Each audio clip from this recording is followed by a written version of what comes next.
Fellow Ghanaians, once again, good evening. It has been 8 weeks since our nation embarked on a coordinated, enhanced response towards combating the coronavirus pandemic after we recorded our first 2 confirmed cases. We've taken the necessary measures of aggressively tracing, testing, isolating, and entreating infected persons and their contacts as a means of containing the spread of the virus amongst the population.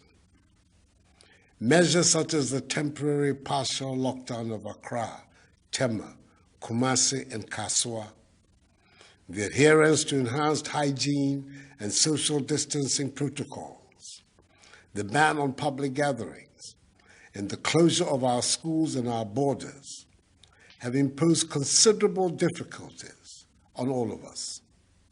But I'm heartened that we appreciate that they are essential to save lives and livelihoods, and I thank all of you for your continuing cooperation.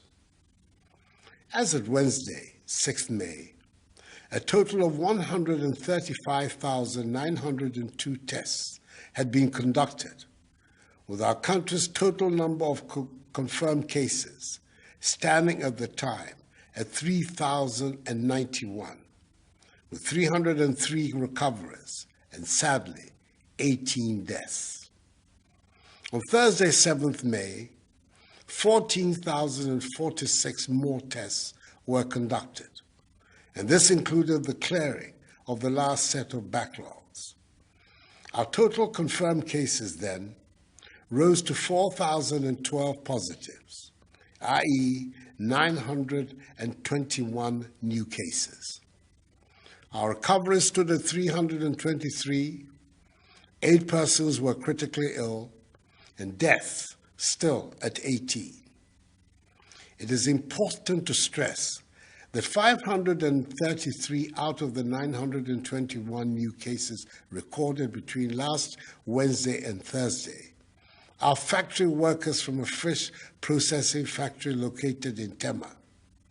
All 533 persons were infected by one person.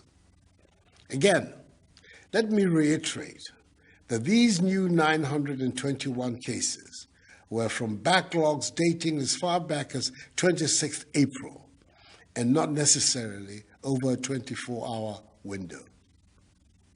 The coming on stream of 7 more testing facilities across the country to complement the efforts of the Noguchi Research Institute, the Kumasi Center for Collaborative Research, and the National Public Health Reference Laboratory at the Korle Bu Teaching Hospital have meant that we have been able to clear all the backlog of tests, and the reporting on the cases of infections since Friday, 8th May, is now current. On Friday, a total of 5,253 tests were conducted, with 251 positives. On Saturday, 2,255 tests were conducted, with 266 found to be positive. For today, Sunday, a total of 3,045 tests have been done, with 160 testing positive. These relatively lower daily numbers of infections are welcome and reinforces the fact that the measures instituted to help reduce person-to-person contact and help defeat the pandemic are working. So, as of today, Sunday, 10th May, the country has conducted a total of 160,501 tests, with our total number of infections standing at 4,700, with 494 recoveries, 5 persons being critically ill, and 4,179 persons responding to treatment. 22 persons, virtually all of them with underlying illnesses such as hypertension, diabetes, and chronic liver disease, have unhappily died. we must understand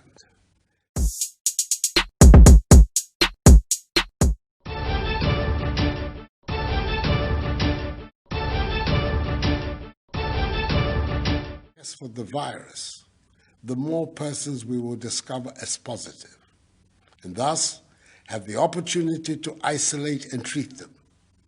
If you do not test people for the virus, you will not find the persons who are positive, let alone isolate them from the population and treat them and prevent them from spreading the virus. Indeed, had we not been proactive in undertaking enhanced contact tracing of infected persons and had relied solely on testing persons who reported to hospital, which is the practice followed by some other countries, i.e. routine testing, our total case count would have stood at 1,413.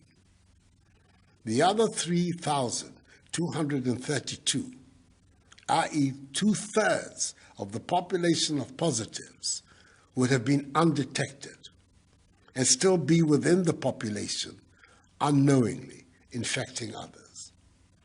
I know some political actors will want you to believe that our current numbers represent a failure on the part of government. Do not begrudge them. They need to make such comments for their political survival.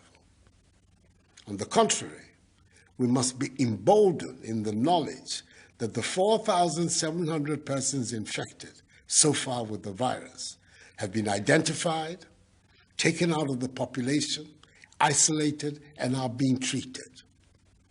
The implementation of our strategy of aggressively tracing, testing, and treating is our surest way of rooting out the virus. This early identification of persons with the virus ensures that they do not spread the virus to others. We are provided with the opportunity to treat them, and it helps us to understand better the dynamics of the virus. The rapid implementation of all of our policies has resulted in our low infection, hospitalization, and death rates, some of the lowest in Africa and indeed the world. We certainly must be doing something right in Ghana. Our country has administered more tests per million people than any other country in Africa. And in fact, the World Health Organization, WHO, has reached out to us to share our sample pooling experience with other African countries so they can adopt this strategy and also ramp up their testing capabilities. It is thus vital that we continue to maintain the measures of enhanced hygiene and social distancing protocols to contain the spread of the virus, as they are the surest way to a quick return to a life of normalcy. All stakeholder bodies I have interacted with over the last 3 weeks in the health, labor, religious, chieftaincy, educational, hospitality, tourism, and creative arts sectors share in this opinion because collectively we believe they are essential for our very survival. These groups are also being engaged on the way forward towards the easing of these restrictions so that our social and economic lives can go back to normal whilst protecting lives at the same time. Soon those engagements will enable us to design a clear roadmap for the easing of restrictions. In my address to workers and the nation on May Day, I announced the extension of the closure of our borders for 1 more month as the means to continue halting the importation of the virus into our country. Tonight, I've come into your homes to announce that the ban on public gatherings, as set out in Executive Instrument number 64, has been extended also to the end of the month, i.e. 31st May. So during this period, there will continue to be a ban on public gatherings such as the holding of conferences, workshops, parties, nightclubs, drinking spots, beaches, festivals, political rallies, religious activities, and sporting events. All educational facilities, private and public, continue to remain closed. There's still a ban on funerals, other than private burials conducted with not more than 25 persons. It is noteworthy that the police are arresting and prosecuting persons, irrespective of their status in society, who flout these regulations. We cannot allow a few persons, for their narrow, selfish interests, to jeopardize the health, well-being, and safety of the larger population. If you fall foul of the law, you will face its full rigors. Fellow Ghanaians, like you, I would like to see an end to these restrictions. I know the difficulties each and every one of you has been through over the last 2 months. You've had to alter completely your way of life. You've had to stay at home, except for specified purposes. You cannot travel outside the country. You cannot go to church. And you had to cancel activities usually associated with Easter. In this holy month of Ramadan, our Muslim brothers and sisters are having to pray at home instead of congregating at the mosque and foregoing the public celebration of the Eid. Parents are having to bear the extra burden of providing care for their children who, instead of being in school, are currently at home. Operators of trotros, taxis, buses, markets, hotels, restaurants, bars, and nightclubs have lost their patronage of their clients and, as a result, lost much-needed incomes. Significant numbers of people have unfortunately lost their jobs because of the impact of the virus on our economy. Most of us want to hang out with our families, friends, and loved ones in a social setting, but cannot. Uncomfortable as these restrictions have been, we have no option but to stay the course. We can only guarantee the safety of each other if we continue to adhere to them.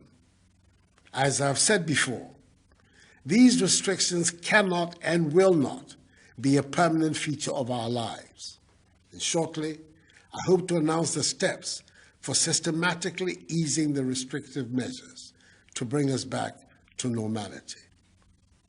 Each one of us, however, can help to speed up this process if we continue to practice the measures of social distancing, washing our hands with soap under running water, refrain from shaking hands, and wearing our masks whenever we leave our homes.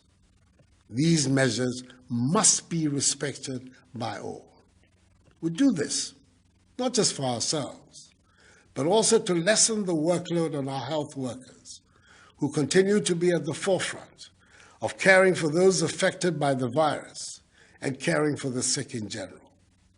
On our part, in addition to the incentive package instituted for all health workers, government has so far distributed the following to healthcare facilities across the country: 4,240,719 gloves, 2,576,333 nose masks, 60,823 goggles, 60,132 liters of sanitizers, 50,770 head covers, 41,992 gowns, 41,000 medical scrubs, and 30,783 N95 face masks. Further, we extended this gesture to other frontline actors engaged in the fight, with the presentation of 5,000 PPEs to members of the media. And tomorrow, Monday, 11th May, 10,000 domestically produced face masks and more money will be delivered to the National Commission for Civic Education to enhance its capacity to undertake the important work it is already doing. Let me once again thank the healthcare workers, including all those responsible for the tracing, testing, and treating for their heroic contribution to the fight against the pandemic. They will be long remembered in our history. In advance, I say a hearty aiko to the Ghana Registered Nurses and Midwives Association, which celebrates its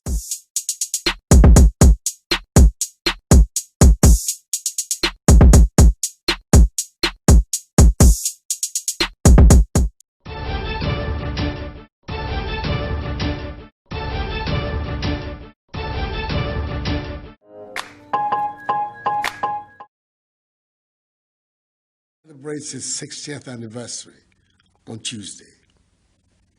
This weekend, I chaired a 3-day cabinet retreat at Peduase Lodge to examine in detail measures aimed at reviving and strengthening our economy.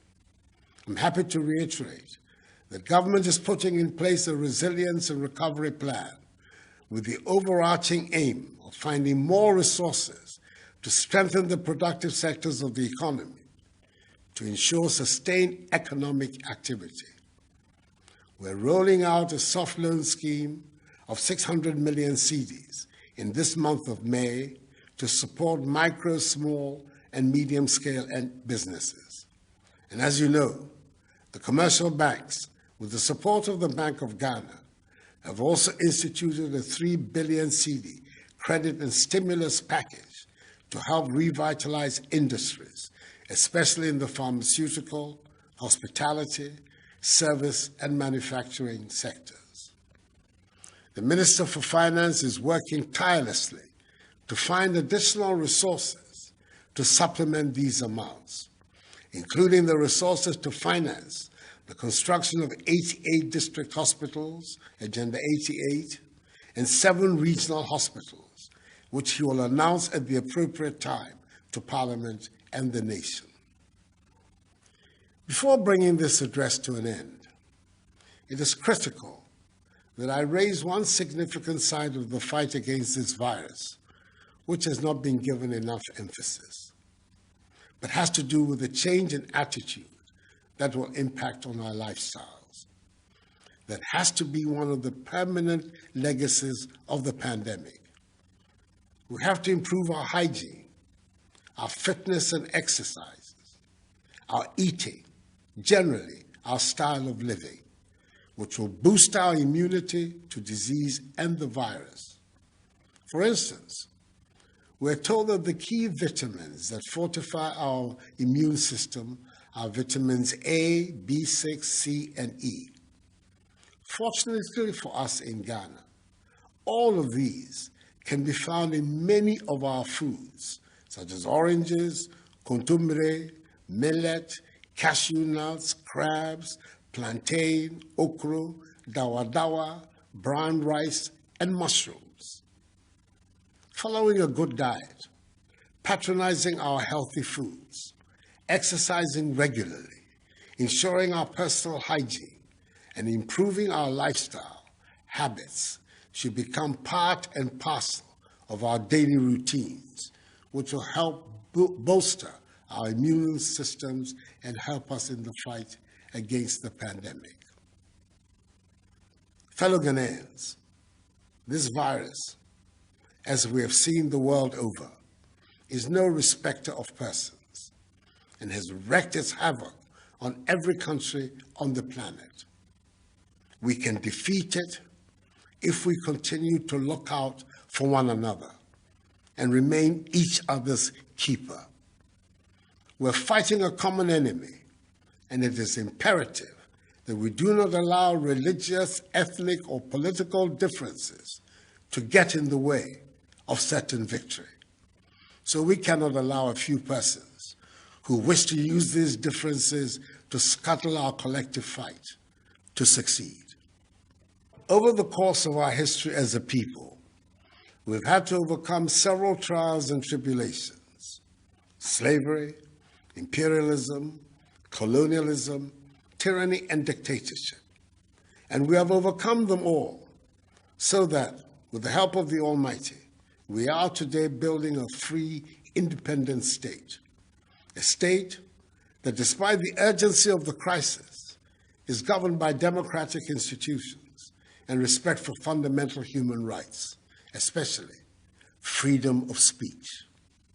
That is as it should be, for we are determined in our generation to realize the dreams of freedom that animated and inspired the founders of our state.